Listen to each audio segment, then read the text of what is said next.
So I am just, gosh, I'm an aggressively awkward human being. And I know a couple things about myself. I know that because like I look exactly like what you'd imagine a youth pastor to look like. And that's not great.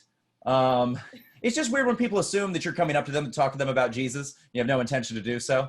Like when I wear a button-up white shirt, I cannot convince you that I'm not Mormon. It's very tough. I also, I discovered kind of some things about myself. I have something called an essential tremor, which is the worst name for something that's non-essential. I don't know why they've named it that. But what it is it's in your head. What it means is that at random points my brain will send a message to my body that's time for a dance party.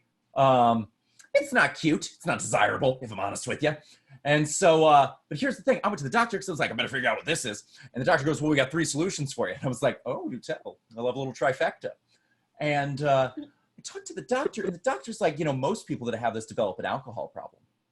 And I was like, I don't think we understood the word solution correctly. Chemical solution, no, I'm looking for a real life solution. Let's work this out. The other thing that they were like, well, we could give you some beta blockers, which are like blood thinners. But here's the thing, guys, I normally get nervous and start shaking when I'm around women. And here's the problem with that, is that if I'm on a blood thinner and say I get better at talking to women, kind of defeats the point. Not really a purpose there. That's iffy. The third thing, because I was like, do you have anything that's actually attainable? And they're like, yeah, well, we're working on this new experimental thing where we're going to sit you down and we would take a sound gun and we would fire it into the part of your brain that we think makes you shake so that you would stop shaking and it would kill that part of your brain. And I shockingly said no, because, what? Just to clarify, they're not sure what part of the brain makes me shake, but they think it's this one. Also, I shake in my neck. Okay, so that means that I could be doing this while they're trying to line up a shot. I'm not there for that. I don't want to forget, or I don't want to just them miss and I forget the 4th grade. No, thank you. That's going to be a no for me, dog. So I just accept it now. And turns out I've been more honest with it about it as I've been living life. And turns out I was always super self-conscious around women because I was like, they're going to think I'm weird that I shake. And that has not been the response at all. No, they've been like, oh my gosh, look at him. He comes with settings. That's nice. Nice.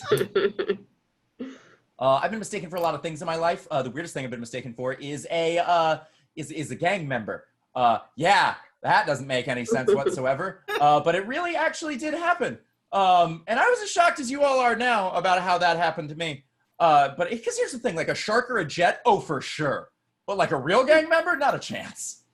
Because no one can picture me going, where's the money? But everybody can picture me fight dancing. Like that's just a thing everyone sees. I'm a very musical looking guy. But I was going home from my house, or from a buddy of mine. His name is Kevin. I was trying to get home, and I left really late at night. And I was in an area I described as a bit gangy.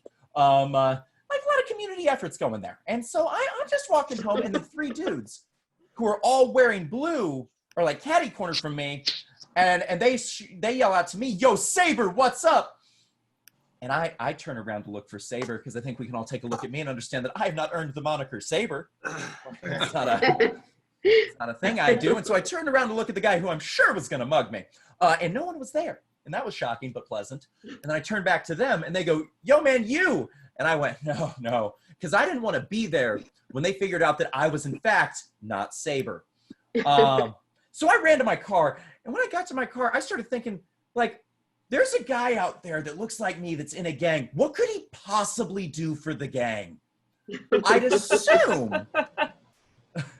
would assume gang accounting. I mean, think about it. They're big organizations. And they got a lot of funds going in and out. That's got to be but meetings with the gang member Saber have got to be so awkward. It's just got to be oh, ladies and gentlemen, thank you for coming to my Zoom, because they're social distancing. They're smart. Yeah, if you could check out my PowerPoint, blow sales are down. Ugh, it's going to be tough. How are we going to be putting hoes in different area codes? I just feel I'd use Prezi. It'd be impressive. Okay, that's what I'm saying. My current job, I'm actually furloughed from. I'm just saying, I bet they're hiring. Okay. Oh, it's either that or gang HR. Oh, I'd love it. I'm just I've got a presence about me that just screams, you know what? It's a little safe zone. I'm wearing lavender. That's not something an aggressive member of society wears. Okay. I'm wearing what would be called a pleasant scent. That's not normal. But I think I'd be great. Yes, tell me, gang HR. Yes, this is Saber. tell me who be acting a fool. Like that's I've practiced. I'm prepared.